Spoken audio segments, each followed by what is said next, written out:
Hello guys, আসসালামু আলাইকুম। আশা করি সবাই ভালো আছেন। তো আজকে আবারও পানির ভিডিও নিয়ে আসলাম। এই জায়গার ভিডিও এর আগে ছাড়ছি। তো আজকে রাতের একটা ভিউটা অনেক ভালো লাগতেছে। আর আজকে পানিটা বেশি দেখেন, তো পানি মনে হয় ঢেউ খেলাচ্ছে খালি।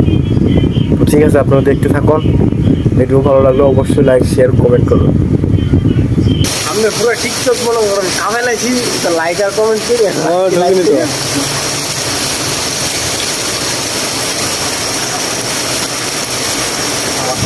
এই যারা মানে পানি ইয়া করেছে না।